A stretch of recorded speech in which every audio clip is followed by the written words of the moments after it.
এই যে মিস্টার উদয় নন্থ, আমার নাম রুহি, ওকে? ওকে। এটা বলে উদয় উচ্চ শব্দে হেসে উঠল, আর রুহি তা শুনে মুচকি আসলো। আমি যদি পালিয়ে যাই, যাব কোথায়, কার কাছে যাব? যদি উচ্ছ্বাসের কাছে আবারও ধরা পড়ি, তাহলে সেই শাস্তি হবে চরম কঠিন।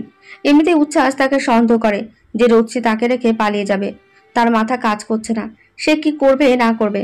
এসব ভাবনার মাঝে একটা শক্তপোক্ত পুরুষালী হাত রোচ্ছিকে পেছন থেকে জড়িয়ে ধরল। রোচ্ছি চমকে উঠল। তা দেখে উচ্ছ্বাস এসে রোচ্ছির কাঁধে মাথা রেখে ঠান্ডা কণ্ঠে জিজ্ঞেস করে, এত গভীর মনোযোগ দিয়ে কি ভাবছিলে পাখি? রোচ্ছি একটু থতমত খেয়ে বলে, কই কিছু না তো। আসলেই কিছু না তো? উচ্ছ্বাস কিছুক্ষণ চুপ রইল, আর রোচি মিসেস বিপাশা বেগমের কথা ভাবতে লাগলো। এরই মধ্যে উচ্ছ্বাস তাকে কোলে তুলে নিল। রোচি হকচকিয়ে উচ্ছ্বাসের শার্ট খামচে ধরে। তা দেখে উচ্ছ্বাস এসে বলে, তুই কি যেন ভাবছিলে, তাই তুই ভয় পেলে? বলো তো কি ভাবছিলে? এই বলে রোচিকে বিছানায় নামিয়ে নিজের শার্টের বোতাম খুলতে উদ্যত হয়। রোচি কিছু না বলে উচ্ছ্বাসের দিকে ফ্যালফাল দৃষ্টিতে তাকিয়ে থাকে, আর তা দেখে উচ্ছ্বাস হাসে। রোচি কিছু বলতে যাবে তখনই উচ্ছ্বাস রোচির ওষ্ঠ নিজের আয়ত্তে করে নেয়।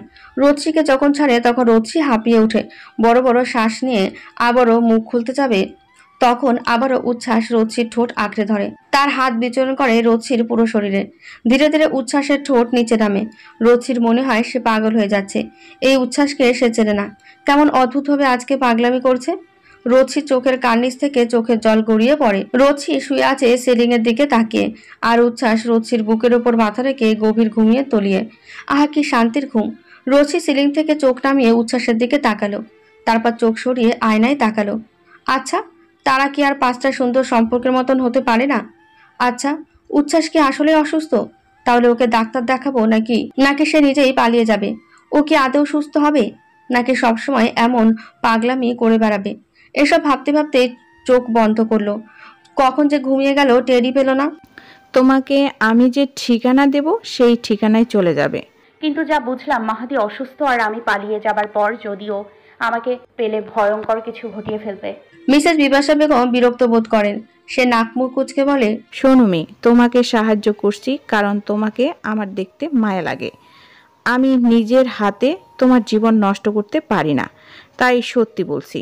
তারপরও কোথায় যাবে থাকবে সেই ব্যবস্থাও করে দিচ্ছি। তারপরও যদি তোমার মনে হয় উচ্ছ্বাসের সাথে থেকে নিজেও পাগল হবে, তাহলে আমি আর কি করতে পারি? রোচি কিছু না বলে নিজের রুমে চলে আসলো। আজকে সারাটা দিন রোচি ভাবতে ভাবতে চলে গেল। তাই রোচির মনে সময় কত দ্রুত চলে গেল খেয়ালই হলো না। রাতে মিসেস বিপাশা বেগমের রুমের সামনে দাঁড়িয়েছিল রোচি। তার মধ্যে দোটানা কাজ করছে। তার কি পালানো উচিত নাকি থাকবে? যদি পালায়ও, তাহলে যদি উচ্ছ্বাস তাকে পায়, তাহলে ভয়ঙ্কর কিছু করে বসবে। কি শাস্তি দেবে সে ভেবেও পাচ্ছে না। এই ভেবে সে ঘুরে রুমে যাবার জন্য পা বাড়ায়। ঠিক তখনই বিপাশা বেগম দরজা খুললেন। রোচি পেছনে ফিরে তাকায়। মিসেস বিপাশা বেগম এখানে রোচিকে দেখে অবাক হয়। সে ভেবেছিল তার দেওয়া বুদ্ধি কাজ হবে না, তবে রাতের মধ্যে যে রোচি হাজির হবে তা ছিল তার অবাকের চূড়ান্ত পর্যায়ে। সে রোচিকে দেখে হাসলো, তারপর বলল সে বাইরে কেন ঘরে এসে বসতে। রোচি আশেপাশে তাকিয়ে ঘরে গিয়ে বসে। তারপর সে একটু চুপ থেকে মুখ খোলে। আপনি যা বলেছেন তা সারাদিন ভাবলাম। আসলে মাহাদির চিকিৎসার প্রয়োজন, তবে আমি আর এভাবে নিতে পারছিলাম না। দিনে দিনে ওর পাগলামি বেড়েই চলছে, আর চলবেও, তাই একটা সিদ্ধান্ত নিয়েছি। বিপাশা বেগম রোচির মুখের দিকে তাকিয়েছিল। রোচির হাব ভাবে বোঝা যাচ্ছে সে সিরিয়াস। যদি সে না যায় তাহলে বিপাশা বেগমের প্ল্যান কাজ করবে না। সে মুখ কালো করে তখনও রোচির মুখের দিকে তাকিয়ে তার হাব ভাব বোঝার চেষ্টা করছিল। কিছু বুঝতে না পেরে বিপাশা বেগম জিজ্ঞেস করলো, কি সিদ্ধান্ত? পালাবো। বিপাশা বেগম চমকে উঠল। সে ফ্যাল করে তাকিয়ে জিজ্ঞেস করলো, কি বললে? পালাবো। তুমি কি আসলেই পালাবে? মানে তোমাকে দেখে আমি ভেবেছি তুমি থেকে যাবে। তাহলে বুঝে শুনে বলছো তো? হ্যাঁ, আমি সিদ্ধান্তটা নিয়ে নিয়েছি, কিন্তু আমার তো যাওয়ার কোনো জায়গা নেই।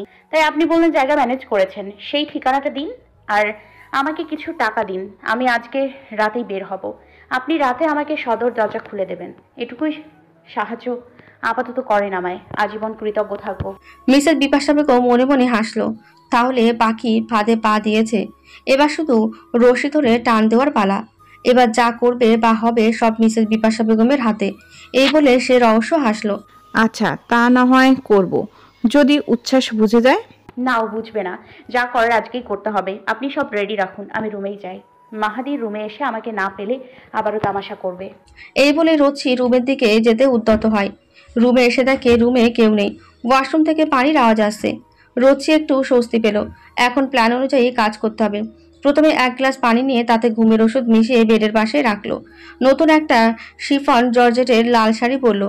যখন আয়নার সামনে দাঁড়িয়ে রোচির চুলে চিরুনি চালাচ্ছিল তখন ওয়াশরুমের দরজা খোলার আওয়াজ হয়। তবুও রোচি ফিরে তাকায় না। ওয়াশরুম থেকে বেরোতেই উচ্ছ্বাসের নজর যায় আয়নার সামনে দাঁড়ানো রমণীর ওপর। সে কিছুক্ষণ মুগ্ধ নয়নে তাকিয়ে থাকে।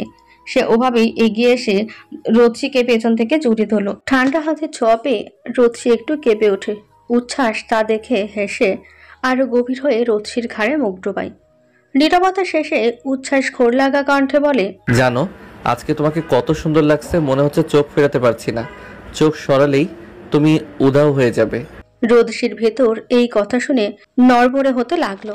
আয়নায় নিজের চোখের দিকে তাকায় রোদসি। তারপর নিজের কাছে প্রশ্ন করে, আসলে পালানোটা কি উচিত হবে? উচ্ছ্বাস এবার ঘাড় থেকে মুখ উঠিয়ে আয়নায় তাকালো রোদসির দিকে। তবে রোদসির এমন আনমনা ভাব উচ্ছ্বাসের ভালো লাগলো না। তাই রোদসিকে ধরে নিজের দিকে ফিরিয়ে নিয়ে রোদসির মুখ ভালো করে পর্যবেক্ষণ করলো। কিছুক্ষণ চুপ থেকে জিজ্ঞেস করলো, তুমি কি কোনো কারণে ডিস্টার্ব? রোদসি কোনো জবাব না দিয়ে উচ্ছ্বাসকে অবাক করে দিয়ে উচ্ছ্বাসকে জড়িয়ে ধরে। এত অবাক উচ্ছ্বাস আগে কখনো হয়নি। রোদসি সাধারণত এমন কাছে কখনোই আসে না। হাতে গোনা 2 কি একবার এসেছে। তাহলে রোদসির কি মন খারাপ? এদিকে রোদসির মনে চলছে দ্বিধাদ্বন্দ্বের পাহাড়। সে ঠিক কি সিদ্ধান্ত নেবে সে এখনো ঠিক করতে পারেনি। মস্তিষ্ক বলে চলে যা, মন বলে থেকে যা। ও তোকে অনেক ভালোবাসে। রোদসি কি করবে বুঝতে না পেরে কান্না করে দেয়। ওর হঠাৎ এমন কান্না করায় উচ্ছ্বাস হকচকিয়ে ওঠে। রোদসির মুখ ধরে নিজের সামনে এনে জিজ্ঞেস করে, কি হয়েছে তোমার? কেউ কিছু বলেছে? আমি কি কোনো ভুল করেছি? কি হয়েছে আমাকে বলো। রোদসি কোনো জবাব না দিয়ে আবারও উচ্ছ্বাসকে জড়িয়ে ধরে। যেমন উচ্ছ্বাসের শরীরের মধ্যে এই নরম শরীরটা মিশে যেতে চাচ্ছে। এতে উচ্ছ্বাসের ভালো লাগলেও আবার চিন্তা হয়। উচ্ছ্বাস এভাবে জড়িয়ে ধরে চুপ থেকে রোদসির মাথায় হাত বুলাতে থাকে। কিছুক্ষণ পর কান্না কমে আসলে উচ্ছ্বাস রোদসিকে ডাক দেয়। রোদসি। সাধারণ উচ্ছ্বাস রোদসিকে এমন করে ডাকে না।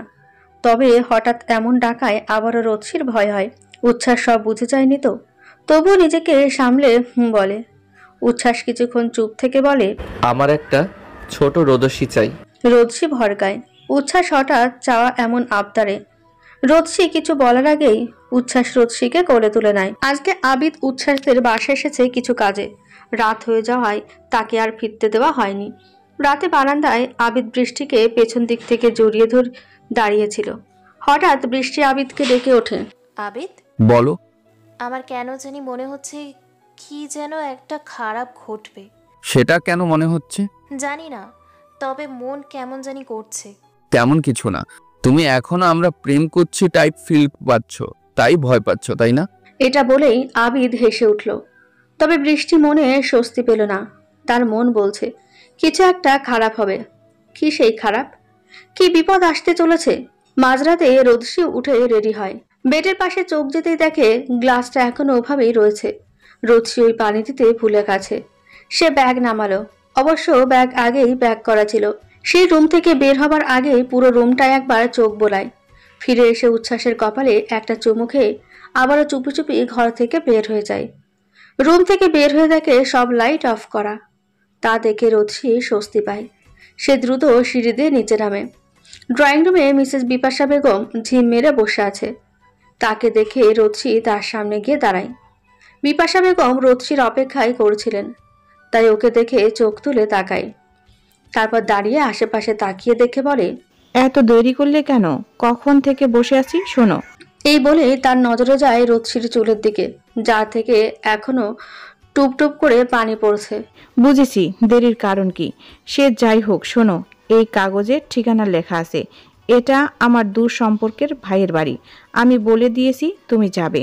আর ওইখানে কিছু টাকা আছে, কাজে লাগবে তোমার, রেখে দাও। এই বলে সে কাগজ আর খাম বাড়িয়ে দিল। তারপর আশেপাশে সতর্ক দৃষ্টিতে দেখে বলে, উচ্ছ্বাস টের পাইনি তো? আর একটা কথা, সিমটা ভেঙে ফেলো, নতুন সিম নিও। এখন তাড়াতাড়ি বেরিয়ে পড়ো, একটু পরেই ভোরের আলো ফুটবে। রোদসি একটু লজ্জা বোধ করলো, তবুও নিজেকে সামলে বলে বের হয়। তারপর দরজার কাছে গিয়ে বলে, আপনার দরজা লাগাতে হবে না। আমাকে বাড়িতে না পেয়ে আবার দরজা লাগানো দেখলে সবাই সন্দেহ করবে যে বাসারই কেউই আমাকে পালাতে সাহায্য করছে। আমি এসব ঝামেলা চাই না। বিপাশা বেগম কাষ্ঠ হাসলো, তারপর বলল, ঠিক বলছো, আমার এ ব্যাপারটা একদম মাথা থেকে চলে গিয়েছিল। ভাগ্যিস তুমি মনে করিয়ে দিলে, না হলে কি একটা ভয়ঙ্কর কাণ্ড হতো। যাক, ভালোই ভালোই যাও তো। রোদসি কিছু না বলে বের হয়ে যায়, আর বিপাশা বেগম দরজায় দাঁড়িয়ে শয়তানি হাসি দেয় আর মনে মনে বলে, এইবার শুধু যেভাবে প্ল্যান করছি সেভাবেই চাল দেব, খালি রানীকে পুরোপুরি হাতে পেয়ে নেই। আহ, এই ভাগ্য নিজে হেঁটে আমাকে ধরা দিল, বিশ্বাসই হচ্ছে না। এসব বলে হেসে আশেপাশে সতর্ক দৃষ্টিতে পর্যবেক্ষণ করে নিজের রুমের দিকে রওনা হলো। রোদসি রাস্তায় এসে নামতেই ফজরের আজান শুরু হয়। এখান থেকে স্টেশন পর্যন্ত যেতে হবে রোদসির, তাই সে যত দ্রুত সম্ভব শাড়ি ধরে লাগেজ নিয়ে এগোচ্ছে। বুকের মধ্যে টিপ টিপ করছে, যদি ধরা পড়ে যায়। হঠাৎ বিছানার পাশে হাত পড়তেই উচ্ছ্বাস হাত বোলায়। হাত রেখে দেখে পাশে কেউ নেই। মস্তিষ্ক সচল হতে কয়েক সেকেন্ড সময় লাগে। আসল ঘটনা বুঝতে পেরেই উচ্ছ্বাস উঠে বসে, আশেপাশে তাকায়। রুমের দরজা হাট করে খোলা, আর বারান্দায় তাকিয়ে দেখে সবে ভোরের আলো ফুটেছে। উচ্ছ্বাস হাত দিয়ে মাথা চেপে ধরে কিছুক্ষণ থম মেরে বসে থাকে। তারপর দ্রুত উঠে শার্টের বোতাম লাগাতে লাগাতে রুম থেকে বের হয়ে দেখে সব রুম এখনো অন্ধকার। সে দ্রুত নিচে নেমে দেখে বাড়ির সদর দরজাও খোলা। ঘটনা কি ঘটেছে তা বুঝতে সময় লাগলো না উচ্ছ্বাসের। মনে হলো মাথায় ধপ করে আগুন ধরে গেল। সে রুমে গিয়ে সর্বপ্রথম রোদসির নাম্বারে কল দেয়। নাম্বার অফ বলে। এতে আরো রাগ বাড়তে থাকে, তবুও রাগটা নিয়ন্ত্রণ করে রেদওয়ানকে কল দেয়। ভোরবেলায় উচ্ছ্বাসের কল পেয়ে হড়বড়িয়ে উঠে বসে রেদওয়ান। উচ্ছ্বাস শুধু বলে যদি রোদসি তাদের বাসায় যায় তাহলে যেন উচ্ছ্বাসকে ইনফর্ম করে। রেদওয়ানের এই ব্যাপার কিছুই মাথায় ঢোকে না, তবুও সে আচ্ছা বলে কল রেখে ভাবনায় পড়ে যায়। রোদসি গেল কোথায়, তাও এত সকালে? উচ্ছ্বাস বাসার সবাইকে ডাকাডাকি করলে সবাই জানায় কেউ এই ব্যাপারে কিছুই জানে না। মিসেস বিপাশা এক কোণায় চুপটি করে দাঁড়িয়ে আছে। সে ভাবেনি এত তাড়াতাড়ি উচ্ছ্বাসের ঘুম ভাঙবে। ছেলেটাও হয়েছে বাপের মতন। বাপ সারাদিন উর্মিলা উর্মিলা করত, এখন ছেলেটা রোদসি রোদসি করে। বিপাশা বেগমের চিন্তা হচ্ছে, যদি রোদসি বেশি দূর যেতে না পারে আর উচ্ছ্বাস ওকে ধরে ফেলে। মেজাজ খারাপ হচ্ছে বিপাশা বেগমের, তবুও সে কিছুই জানে না। ভাব নিয়ে একপাশে দাঁড়িয়ে রইল। আবিদ সামনে এসে বলল, স্যার না ভাইয়া, আমাদের উচিত ভাবিকে খোঁজ করার। এখনই খোঁজ করলে হয়তো পেতেও পারি। এমনও তো হতে পারে ভাবি বেশি দূরে এখনো যেতে পারেনি। উচ্ছ্বাস আবিদের মুখের দিকে তাকায়। উচ্ছ্বাস চোখ লাল হয়ে আছে, তা দেখে আবিদ চুপ হয়ে যায়। এদিকে মিসেস বিপাশা বেগম বিরক্ত হয়। আবিদকে কে বলেছে উচ্ছ্বাসকে এসব বলার? যত সব। এসব ভেবেই নাক মুখ কুচকে রোদসি মাত্র স্টেশনে এসে নামলো। রাস্তায় অনেক জ্যাম ছিল, যার জন্য এত দেরি হলো। স্টেশনে গিয়ে জানতে পারলো পরবর্তী বাস আবার 12টায়। এটা শুনে রোদসি মনে মনে ভয় পেল, যদি উচ্ছ্বাস এসে যায়। এত রিস্ক নিয়ে এত দূর এসে এখন যদি ধরা পড়ে তাহলে কি হবে তা ভেবেই হাত পা ঠান্ডা হয়ে এলো। এতক্ষণে নিশ্চয়ই রোদসি পালিয়েছে, সবাই জেনে গেছে। রোদসি শান্ত করার জন্য চোখ বন্ধ করে একটা লম্বা নিঃশ্বাস টানলো। তারপর আশেপাশে তাকিয়ে একটা দোকানে গেল। সেখান থেকে একটা ঠান্ডা পানির বোতল আর কিছু খাবার নিল, সাথে একটা সিম কিনল। সিম অ্যাক্টিভেট করে মিসেস বিপাশা বেগমকে মেসেজ করে দিল। তারপর স্টেশনের বেঞ্চিতে গিয়ে বসলো। আশেপাশে তাকালো রোদসি। এভাবে একা কখনো কোথাও যাওয়া হয়নি, তাই ভয় ভয় করছে। সাথে উচ্ছ্বাসের ভয় তো আছেই। রোদসি একটু ভাবলো রুহিকে কল দেবে, পরে আবার ভাবলো যদি উচ্ছ্বাস জেনে যায়। এটা ভেবে আবারও চুপ করে বসে গাড়ির অপেক্ষা করতে থাকলো। রুহির নাম্বারে একটা আননোন নাম্বার থেকে 2টো কল এসেছে। এত চিন্তার মাঝে আননোন কল রিসিভ করার আগ্রহ পেল না। তৃতীয়বার কল আসতেই কি মনে করে কলটা সে রিসিভ করলো। আসসালামু আলাইকুম, কে বলছেন? আরে কে, কথা বলছেন না কেন? ভাই, আপনার আজাইরা সময় থাকতে পারে, তবে আমার নাই। এক চিন্তায় বাথি না, এখন কল দিয়ে চুপ করে বসে আছে। কল রাখেন তো, কল দিবেন না।